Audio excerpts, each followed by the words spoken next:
આજે આપણે વાત કરીશું રાજકોટમાં થયેલ 5 જ કલાકમાં 2 મર્ડર વિશે। નમસ્કાર, અમારી ચેનલમાં તમારું હાર્દિક સ્વાગત છે। ચાલો જાણીએ સાચી હકીકત। રાજકોટ શહેરમાં ગુનાખોરીનો ગ્રાફ સતત ઊંચે જઈ રહ્યો છે।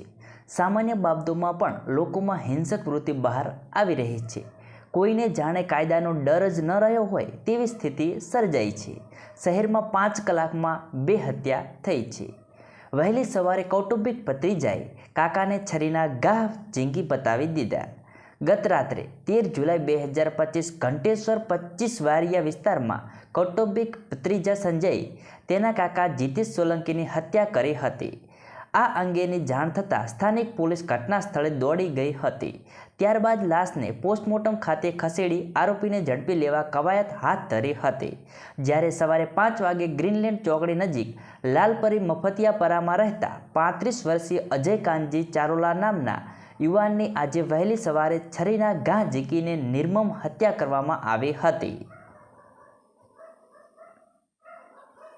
પ્રાપ્ત વિગત મુજબ ઘંટેશ્વર 25 વારિયામાં 37 વર્ષીય જીતેશભાઈ સોલંકી અને તેમના કૌટુંબિક ભત્રીજા સંજય વચ્ચે કોઈ કારણોસર ઝઘડો થયો હતો। ઝઘડો વધુ ઉગ્ર બનતા ઉશ્કેરાયેલા સંજય અચાનક તીક્ષ્ણ હથિયારના ઘા ઝીંકી દેતા જીતેશભાઈ લોહી લુહાણ થઈને ઢળી પડ્યા હતા। ત્યારબાદ સંજય ત્યાંથી ફરાર થઈ ગયો હતો। બનાવને પગલે સ્થાનિક દોડી આવ્યા હતા અને પોલીસ તેમજ 108ને જાણ કરતાં ટીમો દોડી ગઈ હતી। જોકે સવારમાં ખસેડાયેલા પહેલાં જીતેશભાઈએ દમ તોડી દેતા બનાવ હત્યામાં પલટાયો હતો। પોલીસની પ્રાથમિક તપાસમાં જાણવા મળ્યા અનુસાર મૃતક જીતેશભાઈને 3 સંતાનો છે।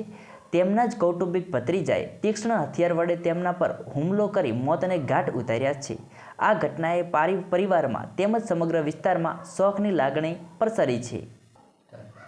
પોલીસ તંત્ર પણ આ ઘટનાને લઈને તાત્કાલિક હરકતમાં આવ્યું છે અને હત્યાનું કારણ જાણવા તેમજ આરોપી ભત્રીજાને ઝડપી પાડવા તપાસ હાથ ધરી છે। સૂત્રો પાસેથી મળતી માહિતી અનુસાર હત્યારો હાલ પોલીસને પકડથી નજીક હોવાનું અને ટૂંક સમયમાં જ તેની ધરપકડ કરી લેવામાં આવે તેવી શક્યતા છે। ઉલ્લેખનીય છે કે પોલીસે આ મામલે સઘન તપાસ હાથ ધરી છે અને આરોપીને ઝડપી પાડીને કાયદેસરની કાર્યવાહી કરવાની ખાતરી આપી છે।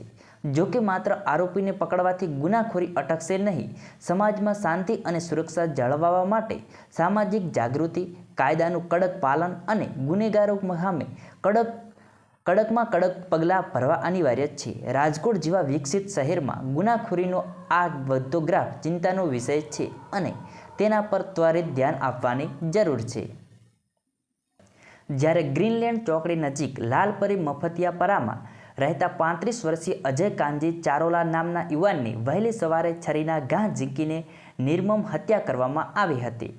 સંતાનમાં 2 દીકરી અને 1 દીકરો છે। આ અંગે જાણવા મળતી વિગત મુજબ અજય ચારોલા એસિડની રિક્ષા ચલાવીને પરિવારનું ગુજરાન ચલાવતો હતો। તેના પરિવારમાં પત્ની કિરણ અને 3 બાળકો, 2 દીકરી અને 1 દીકરો છે। આજે સવારે 5 વાગે તે ચા પીવા જવાનું કહીને ઘરેથી નીકળ્યો હતો। જોકે થોડા સમય બાદ એક વ્યક્તિએ તેના ઘરે આવીને અજયને છરી મારી દેવામાં આવી હોવાની જાણ કરી હતી।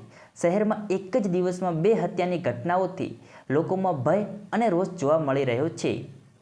પોલીસની પ્રાથમિક તપાસમાં સામે આવ્યું છે કે આ હત્યા પરપ્રાંતીય વ્યક્તિ દ્વારા કરવામાં આવી છે। અજય ચારોલાને દારૂ પીવાની ટેવ હોવાનું પણ જાણવા મળ્યું છે, જેને કારણે કોઈ ઝઘડો થયો હોવાની શક્યતા છે। ઘટનાની જાણ થતાં જ પોલીસ કાફલો ઘટના સ્થળે દોડી ગયો હતો અને મૃતદેહને પોસ્ટમોર્ટમ ખાતે ખસેડ્યો હતો। પોલીસે અજાણ્યા પરપ્રાંતીય હત્યારા વિરુદ્ધ ગુનો નોંધી વધુ તપાસ હાથ ધરી છે અને આરોપીને ઝડપી પાડવા ચક્રો ગતિમાન કર્યા છે। ધન્યવાદ। જોતા રહો અક્ષત કર્મા।